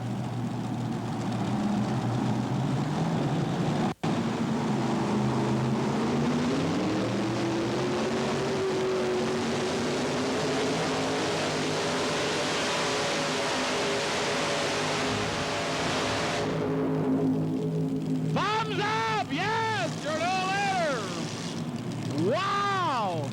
Unbelievable! Outstanding run! He had problems getting the motors fired up on the starting line. Unbelievable! What a run. Macon Bacon is in the lead by more than 6 feet. What an incredible power machine.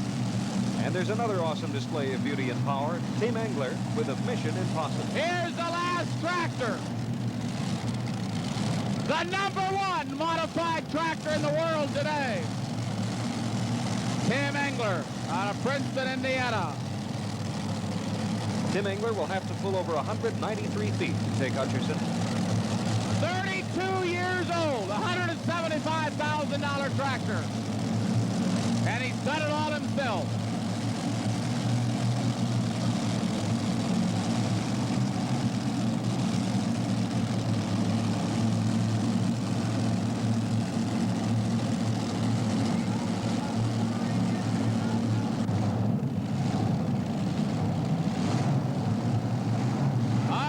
Got to beat 192.63 feet. This is the last run. There he goes.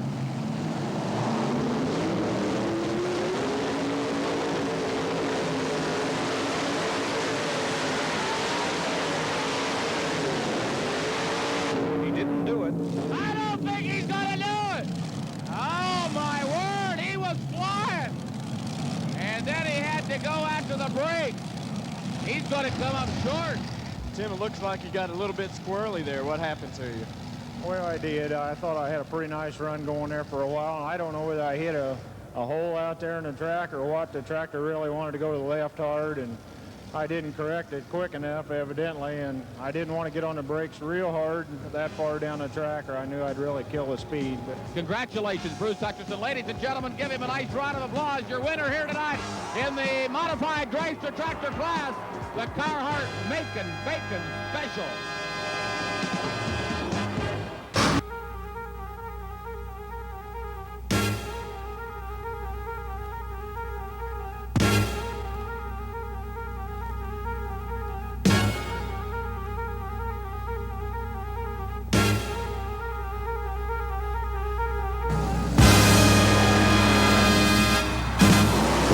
We'll be right back with our first pulling event.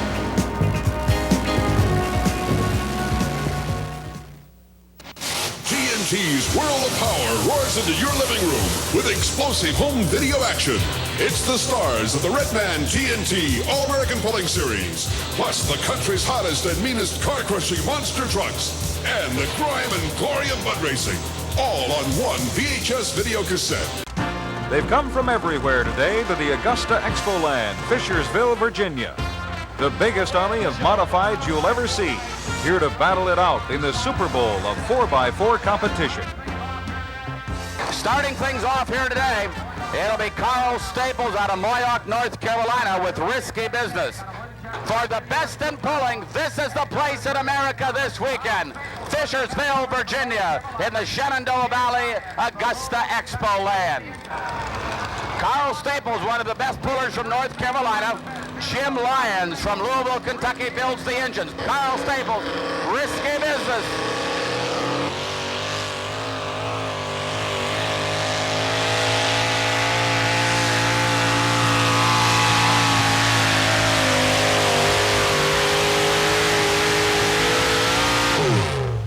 $270 feet 5 inches. Not a bad run for Carl Staples.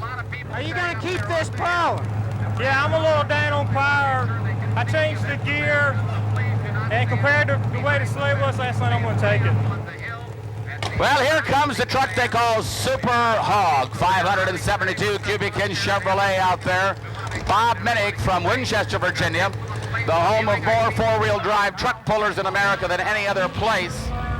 Super Hog, Super Hog.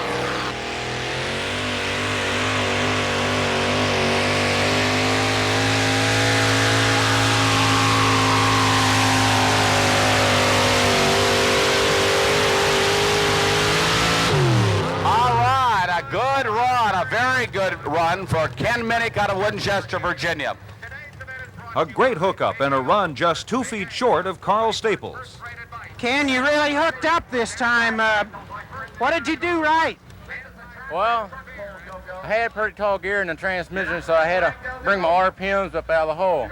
I didn't bring them up quite enough, as you can hear the motor die down a little bit there when I took off, but I guess if the track stays about the same, it should end up pretty good. Here comes Larry Frame from Fredonia, New York with Master Blaster. Frame trucking now, Larry Frame in the driver's seat. Puts it in gear, checking out the brakes in there. Here we go now, he's on television. He'll pull up to a tight hitch. The distance to beat, 270 feet and 5 inches. 270 and 5 is the distance to beat.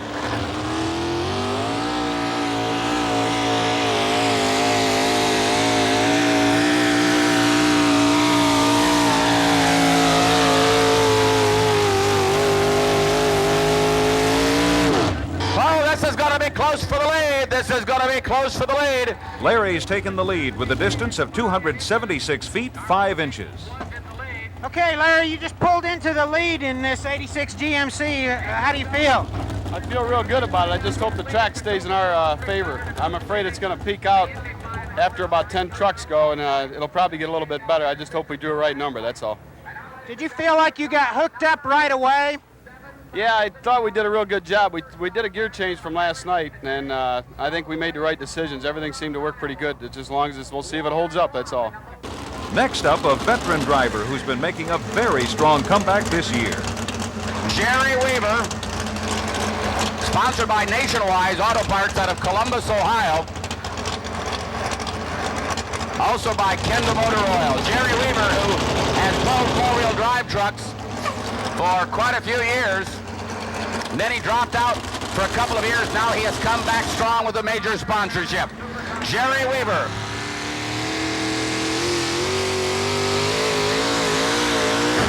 Oh, no. Oh, no, they're going to check the kill switch right away. That'll be the first thing they check. They will check the kill switch. The kill switch doesn't appear to be thrown. It's going to take a while to find out what went wrong on this one. Long ways to go for some bad luck. We've had a pretty good weekend.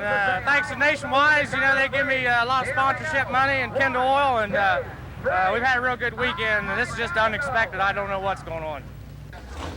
A tough break for Jerry Weaver, who's going to fall into fourth place with a distance of only 134 feet, 5 inches. Here's the hustler, Ben Ellis Sr. out of Champlin, Virginia. He'll be followed by Chris Clark of Woodchester, Virginia with the Dixie Digger. Mean Green will be following Chris Clark. He's located the sled just about a little bit left of center on the track, trying to find a firm area to pull.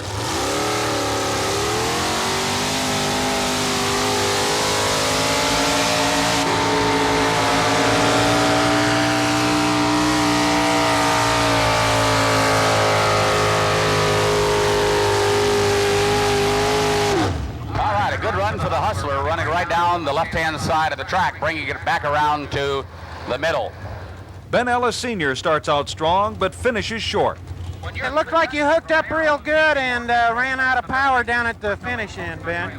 Yeah, we kind of had it hooked real good. We just don't have a big enough engine for to really run with the boys. We run good for what we got. And the track is really hooking up good. It's a super track. We've really got a horse race today in Fishersville, Virginia. When we return, Glenn Davis and his Mean Green will try to take the lead from Larry Frame, who has an impressive 276 feet, 5 inches.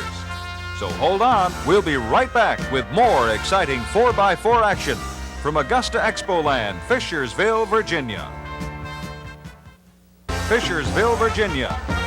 Larry Frame is our current leader, with Carl Staples in second place and Ken Minnick in third. All right, ladies, here he is. A bachelor from Pembroke Pines, Florida. Glenn Davis in the Chevrolet. Mean Green. Mean Green Chevrolet. He's wiping off his sweaty palms right now. These guys get nervous. This is a very nervous time. They want to win so bad. Glenn Davis, Mean Green. Glenn Davis, Mean Green from Pembroke Pines, Florida.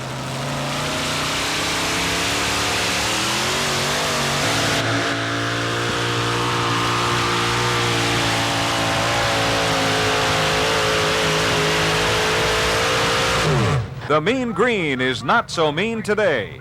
Glenn's new engine can only make 269 feet, 1 inch. Glenn Davis, a long way from Florida. How do you feel about your run? I just put the motor in as first time I run it, and last night I didn't run that good, but tonight I run pretty good and felt pretty good that time. How many runs does it take usually before you feel like with a new motor you're getting everything you can? Usually between 5 and 8 to get it dialed in right, get the fuel mixture right, and your gear ratios right. All right, here comes Little Hillbilly, Red Grogan from Clinton, Kentucky. Four-wheel drive competition, your leader right now, Larry Frame out of New York at 276 and 5. Easy does it coming up on the Superstock track from Taneytown, Maryland. Here's the Hillbilly, a beautiful looking Ford. Ford fans, are you ready to take the lead? Let's go Ford, F-O-R-D, right down the track, Hillbilly.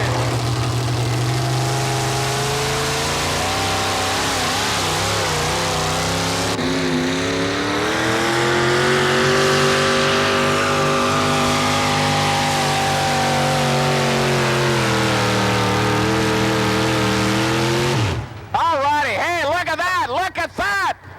This is going to be close for the lead. Red Grogan with a beautiful Ford modified 4x4 here. Did you make it far enough, Red? Well, I believe I've got the lead at this time if the track don't turn around and get a little better. There's a lot of high-powered trucks here. How much power have you got?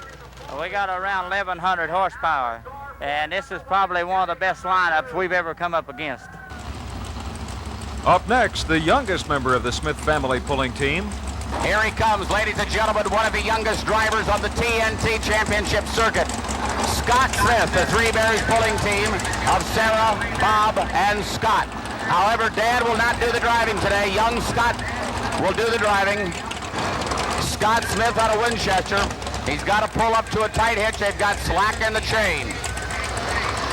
The big teddy bear right next to him. There he goes. He pulls up now. That engine ready to go. He's got to beat 277 feet and 8 inches to take the lead.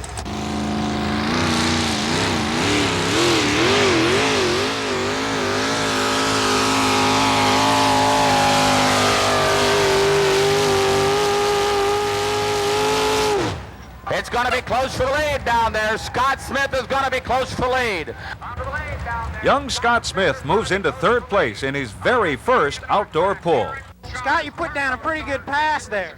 Yes, had a little trouble getting out at the beginning there. It jumped a little bit, but it kind of corrected itself and came on pretty hard there in the middle, and it seemed to run real well. How long have you been driving this truck? I've been running since about March, and this is about my 8th run in the truck, and it's about first run outdoors, so I'm pretty pleased with the run.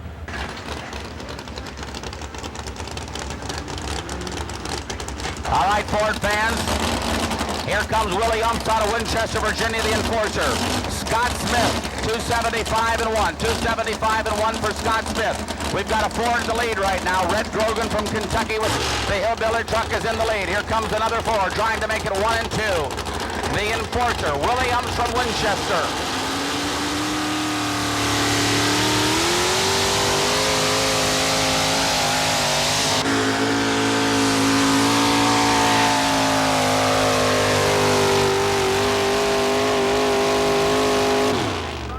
Willie bumps Carl Staples out of fourth place with a distance of 273 feet, 11 inches. Willie, a real nice sort of picture-perfect pull. I mean, it hooked up, it just went straight down the track.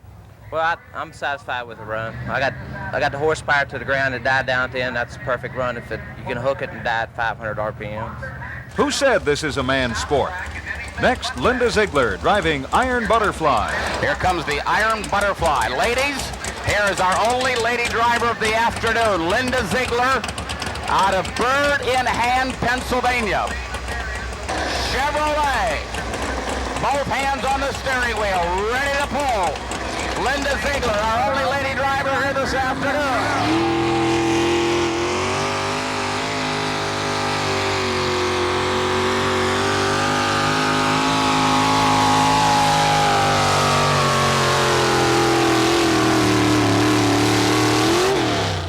Linda Ziegler laying down an excellent pull. We're getting some great runs now in the middle of this class. Linda, the only lady driving in the class today, you just made an excellent run. Well, it really felt good, and I really got into it out of the hole. And most of the way up through, you could get traction. You had a few holes where you lose it here and there. But it felt good. The competition's getting fierce here in Fishersville, with our top 3 leaders within just 2 feet of each other. But it's not over yet. We've got 5 more of the 4x4 Superstars coming up, so don't go away.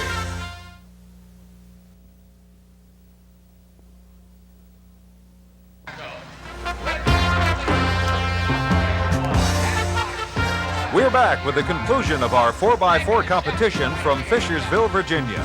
Red Grogan's our current leader, with Larry Frame and Linda Ziegler very close behind. So far, the left side of the track has really been paying off today. But those big tires are digging deeper and deeper into that loose red dirt, and there's just not much left to grab onto. It's going to be tough from now on, but don't think this battle's over yet. We've got some of the legends of the 4x4 still to pull. Here's the Georgia Rebel, Ford fans. The Georgia Rebel, Tony Osteen, from West Green, Georgia, where he's a farmer. They've had 2 years in a row of drought condition. He said he's making more money with his pulling truck than he is with his farm. Here's the green light for the Ford, the 1985 Indy Super Bowl winner. The Georgia Rebel, Tony Osteen lining it up. Most everybody's running down the left-hand side of the track. Here we go.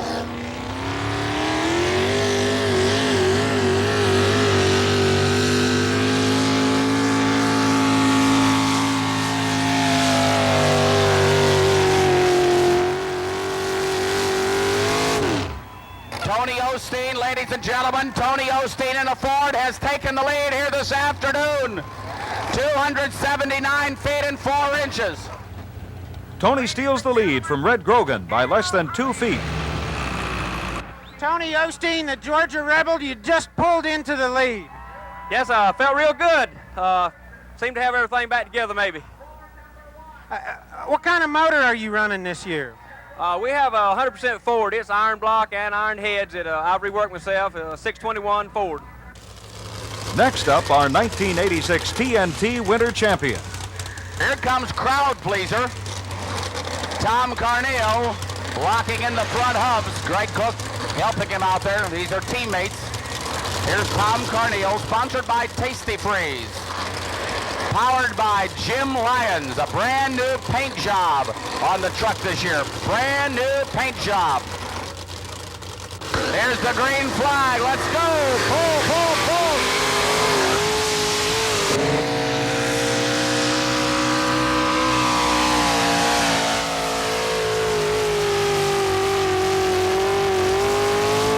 Thomas's run comes up short, only 268 feet. Thomas Carneal Jr., no stranger to the winner's circle, but it doesn't look like you're going to be there today. No, we got a tired motor, and we're just waiting for a new one, trying to keep in the points race until we get our new motor. And how many cubic inches will you go to with the new motor? It's going to be at least 100 more cubic inches than what we got right now, probably in the over 600. The 1986 Winter Champion, followed by the Summer Champion, Greg Cook and Wild Blue. Greg looks like he came past the paint shop. Brand new Chevrolet. Greg Cook out of Mount Airy, North Carolina. Wild Blue. Wild Blue, he's in your program. There we go, Greg Cook.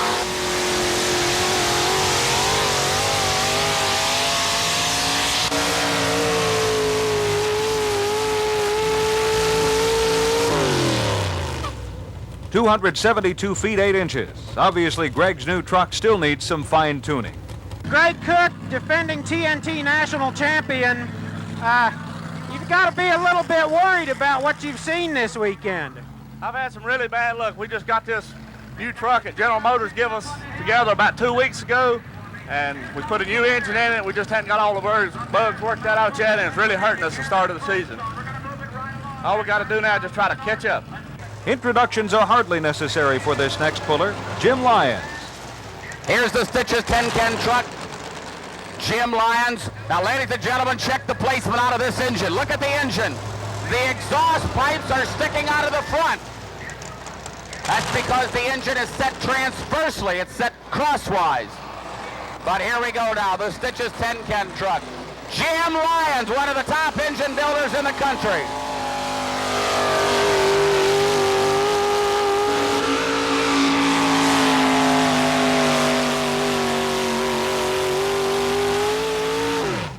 Jim Lyons running right down the left-hand side of the track. A good run for this GMC. A good run, but not good enough. A distance of only 271 plus feet for Stitches. Jim Lyons, certainly one of the guys to beat on the circuit.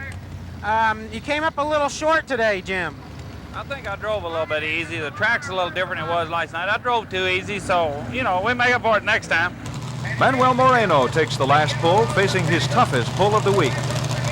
And ladies and gentlemen, the Yellow Rose of Texas, all the way from Seguin, Texas, 1,600 miles, 26 hours. In the last 3 days, he has already won 2 pulls here in the state of Virginia. He won last night. Here he is, the incomparable Manuel Moreno. All right, he's running late in the class here now. Running late in the class. It's going to be hard to repeat. Manuel Moreno from Seguin, Texas. This is it. This is for number 1 right here. He's got to beat 279 and 4.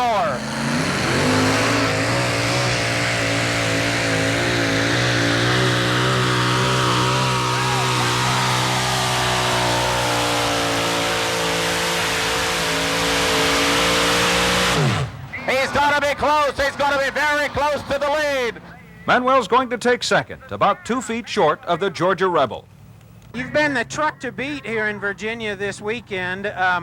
Tell us what happened with this last pull. We couldn't get a hold of the track as good as we'd like to, and we pulled real late on the class, and the track is not packing as good as it should. Tony Osteen, the Georgia Rebel, wins the Virginia's 4x4 competition. 35 trucks came to Fishersville, Virginia, and like every pull, only one can come out on top. This one was the Georgia Rebel of Tony Osteen. Yes, sir, we had a real good run today, and we put it all together and came out on top. Tony, there's a lot of aluminum motors out here. You beat them with something different. Yes, we run a full 100% Ford motor, iron block and iron hedge, Ford stock factory equipment that we've reworked and put a few small tricks into, and seems to be working real well. It's been a 4x4 fight to the finish here today, with a mere handful of red Virginia dirt separating the winners from the losers.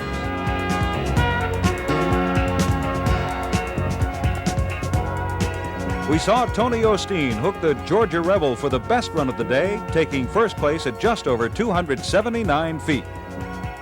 Manuel Moreno and the Texas Rose nudged in dangerously close for second with a distance of 277 feet 10 inches. And look at this, Red Grogan, the Little Hillbilly, brings up the rear with 277 feet 8 inches, finishing third a mere 2 inches short behind Moreno's Texas Rose. Tough competition today at Augusta Expoland, Fishersville, Virginia.